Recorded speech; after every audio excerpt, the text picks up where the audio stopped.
নতুন আতঙ্কের নাম করোনা ভাইরাস। চীন থেকে এ ভাইরাসের আমদানি।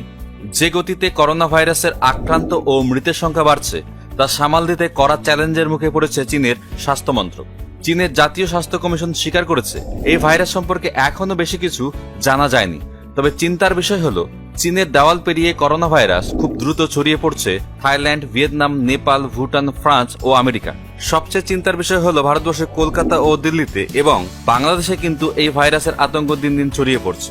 আজকের এই ভিডিওতে আমরা জানবো করোনা ভাইরাস কি, এই ভাইরাসের উপসর্গ কি, আর এই ভাইরাসের হাত থেকে বাঁচতে হলে আমাদের কি কি করা উচিত। ভিডিওটি শেষ অবধি দেখতে থাকুন, তাহলে করোনা ভাইরাস সম্পর্কে একটি পরিষ্কার ধারণা পেয়ে যাবেন।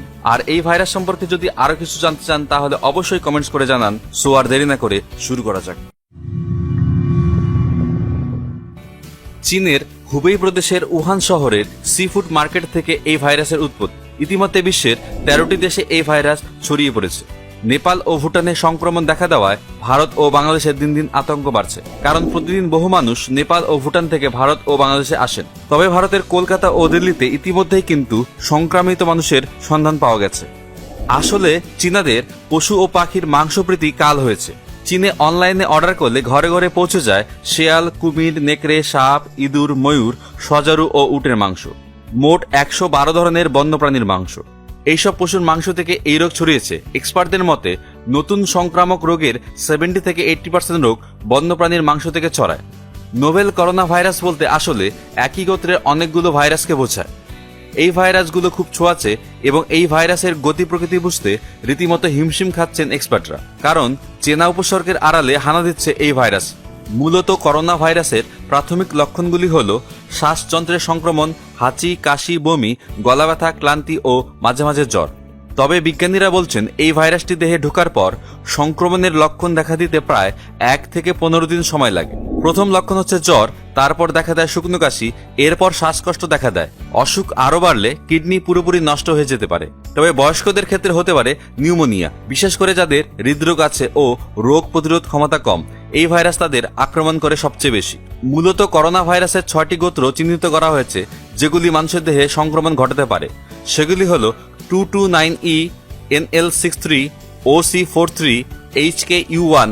তবে সবচেয়ে বিপজ্জনক হল MERS, CoV, SARS, CoV। এক্সপার্টরা বলেছেন হাত চাপা না দিয়ে কাশি বা হাঁচি দিলে খুব দ্রুত ছড়ায় এই ভাইরাস। আক্রান্তের সাথে হাত মেলালে ও শরীরের সংস্পর্শ কিন্তু সংক্রমণ হতে পারে। যে বস্তু বা জায়গায় এই ভাইরাস ছড়িয়ে থাকে সেখান থেকে হাত দেওয়ার পর নাক, মুখ, চোখে হাত দিলেই সংক্রমণ হতে পারে। এখনো পর্যন্ত এই ভাইরাসের কোনো ভ্যাকসিন নেই, তাই প্রাথমিক কিছু সতর্কতা মেনে চলতেই হবে। যেমন সাবান ও গরম জল দিয়ে হাত পা ধুতে হবে, চোখ, নাক, মুখ থেকে হাত ও আঙ্গুল দূরে রাখতে হবে, আক্রান্তের থেকে অবশ্যই দূরত্ব বজায় রাখতে হবে, নিজেকে সবসময় পরিষ্কার পরিচ্ছন্ন রাখতে হবে। করোনা ভাইরাসে আক্রান্ত হলে কয়েকটি পরামর্শ দিয়েছেন চিকিৎসা বিজ্ঞানীরা। প্রচুর জল খেতে হবে, কঠোর পরিশ্রম এড়িয়ে চলতে হবে, ঠিকমতো বিশ্রাম নিতে হবে, ধূমপান বর্জন করতে হবে, ঘরের বাইরে গেলে অবশ্যই মুখোশ পরতে হবে। আপনি যদি অসুস্থ হয়ে থাকেন তাহলে মুখোশ পরুন, আর নিজে অসুস্থ না হলেও অন্যের সংস্পর্শ এড়িয়ে চলতে মুখোশ পরতে হবে। বিশ্ব স্বাস্থ্য সংস্থা অনুযায়ী করোনা ভাইরাস জুনোটিক, অর্থাৎ এই ভাইরাস পশুর দেহ থেকে মানুষের দেহে ছড়িয়ে পড়ে। তবে বর্তমান সময়ে মনে করা হচ্ছে এই ভাইরাস সি ফুড ও সাপের মাংস খাওয়ার ফলেই ছড়িয়ে পড়েছে। শুধু চীন নয়, করোনা ভাইরাসে আতঙ্কে ভুগছে এশিয়ার সব দেশ। ইতিমধ্যেই অনেকের মৃত্যু হয়েছে এবং আক্রান্ত হয়েছে হাজার হাজার মানুষ। ইতিমধ্যে পশ্চিমবঙ্গ ও বাংলাদেশে বিশেষ সতর্কতা অবলম্বন করা হয়েছে। আরেকটি কথা মনে রাখবেন, সুস্থ থাকতে হলে আপনাকে সতর্ক থাকতেই হবে। যদি এই ভিডিওটি ভালো লাগে তাহলে অবশ্যই লাইক করুন, আপনার পরিচিত মানুষদের সাথে শেয়ার করুন, কারণ আপনার শেয়ারের জন্য বাঁচতে পারে একটি প্রাণ, এবং কমেন্টস করে আমাদের